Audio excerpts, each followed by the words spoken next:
deixa eu te perguntar uma coisa. Aqui é uma pergunta da Milá. Não, Francis, é Miled. Miled. Nossa, eu não enxergo, viu? Da próxima vez eu Miled trago um Francis óculos. Canaã.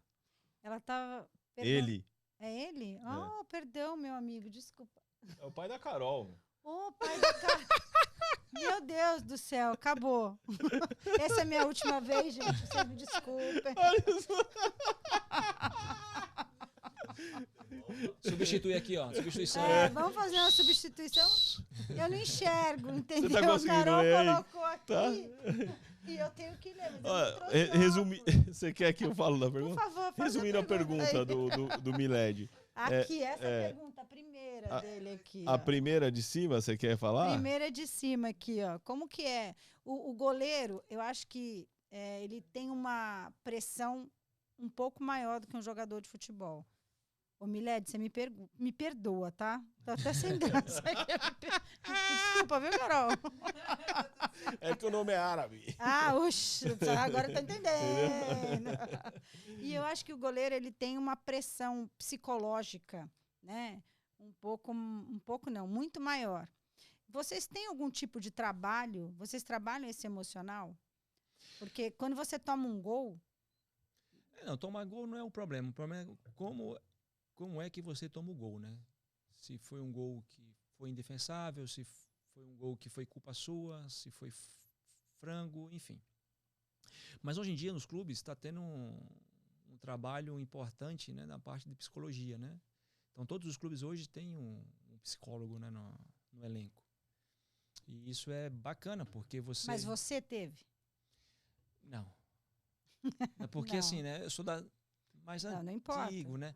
Eu comecei a ter a primeira experiência que eu tive com psicólogo no futebol foi em 99 com o Leão no Esporte. O técnico Leão. Ele levou uma proposta do dia a dia diferenciado para o esporte naquele ano. E teve muitos resultados nos anos seguintes. E assim foi Suzy Fleury que ele levou, na verdade, né? Que depois ela acabou sendo da seleção também, o Vanderlei acabou levando ela para a seleção. Então foi assim um momento assim diferente, mas bem interessante, que você acaba fazendo ali muita dinâmica, né, em grupos. Isso é bem interessante. É importante, né, para o atleta, essa parte emocional. Sim. Sim. E especificamente o goleiro, como você perguntou, né? Porque assim, o torcedor ele vai para campo para ver um espetáculo, porque o futebol é um espetáculo, né? Sim. Os artistas estão ali em campo e tal. Só que o goleiro, ele tá ali para atrapalhar o espetáculo, né? Porque ou não, né? Ou para garantir que o espetáculo saia. Mas o momento maior do futebol é o gol. É. E o goleiro é o vilão, né? Como você falou, ou pro bem ou pro mal. Ou pro bem ou pro mal. E assim, você não tem ninguém para te dar cobertura, né? Tem uma situação no futebol que o pessoal fala assim, se o atacante errar, tem o volante para cobrir. Se o volante errar, tem o zagueiro para cobrir. Se o zagueiro errar, tem um goleiro para cobrir. Mas se o goleiro errar, meu irmão, não tem ninguém. É só Jesus para consolar o coração. Foi o frango. Total. E assim, mas o dia a dia no trabalho, o teu treinamento é que faz você ser forte emocionalmente ou não. Então, depende da maneira que você leva o teu treinamento no dia a dia.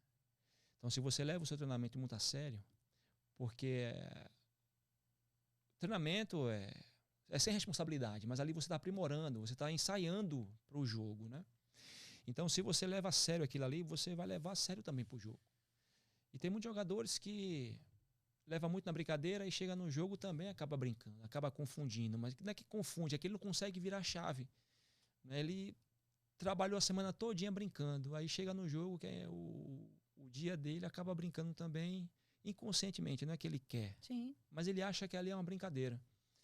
Mas no futebol você não funciona dessa maneira.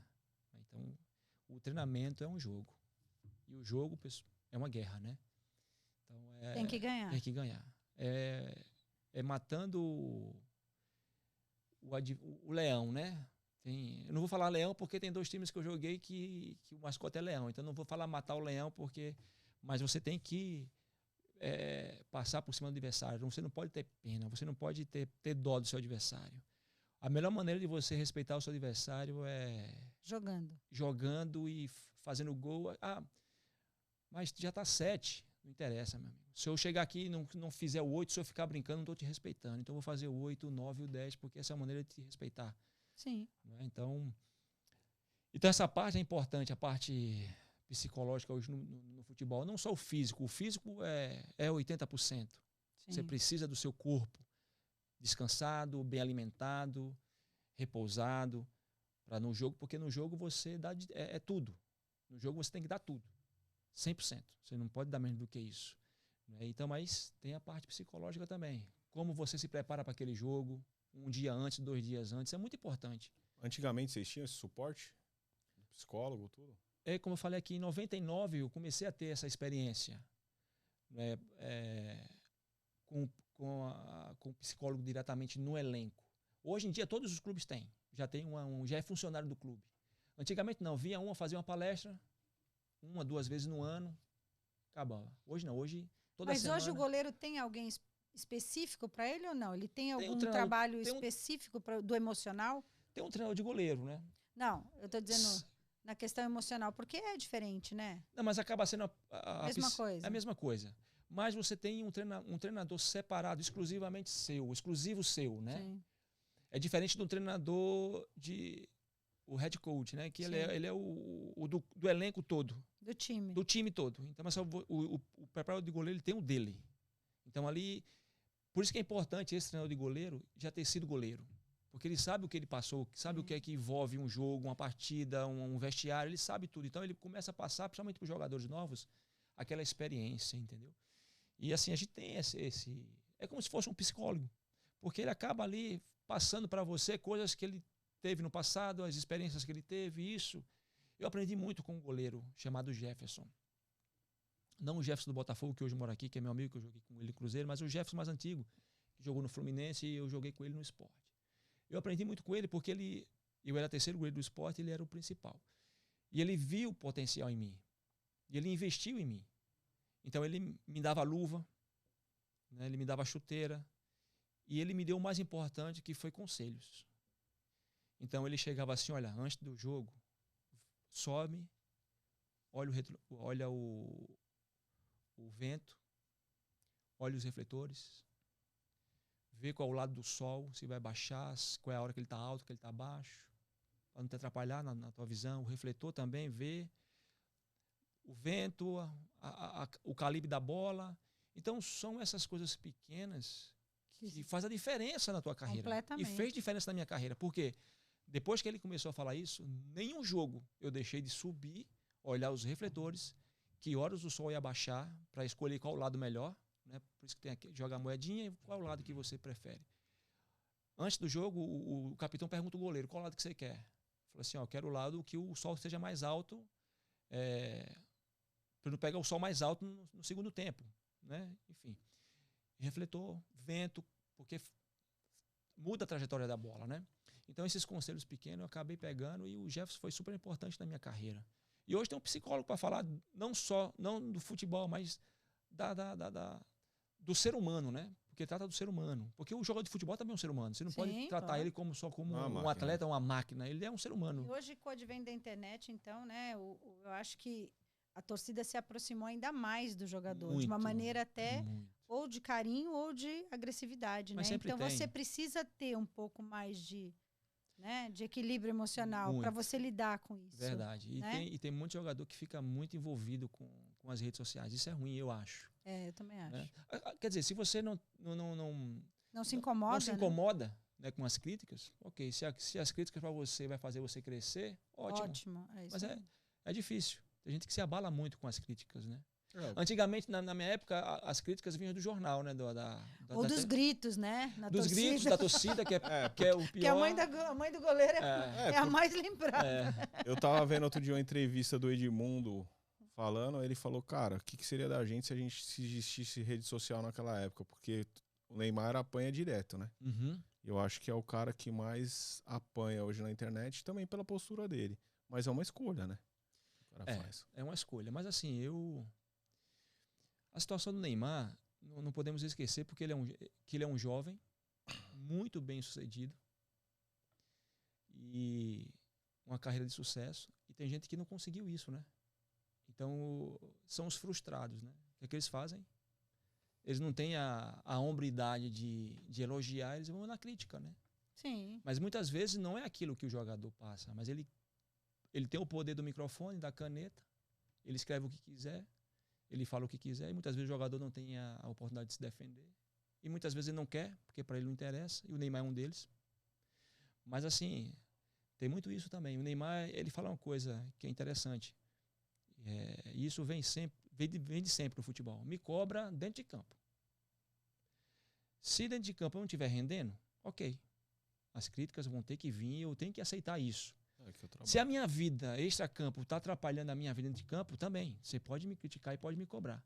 Mas se eu chego em campo, meu amigo, e eu faço a diferença... É isso aí. Entendeu? Assim, é um cara que gosta de estar com os amigos, gosta de uma festa. Quem é que não gosta, gente? Sim. O cara que está criticando ele, o repórter, é o que mais gosta de festa.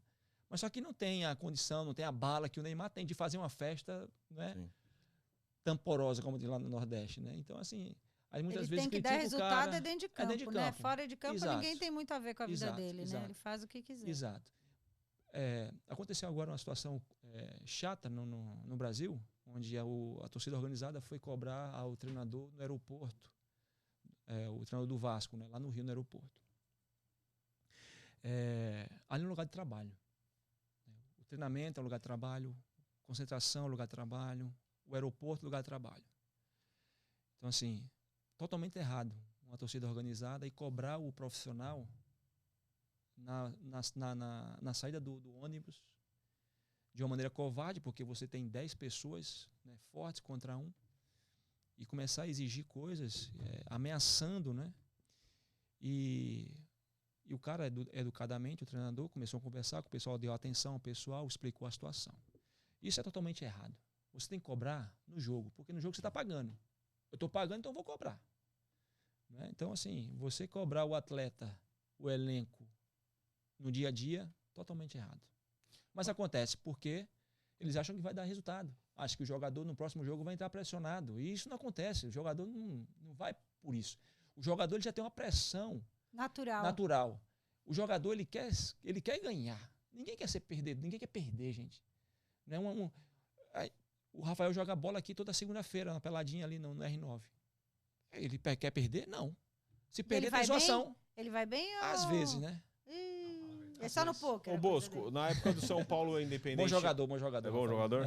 Se não fosse jogador de pôquer, ia ser um grande jogador profissional. Aliás, o Rafael tá dizendo aqui que tem uma pergunta, ó.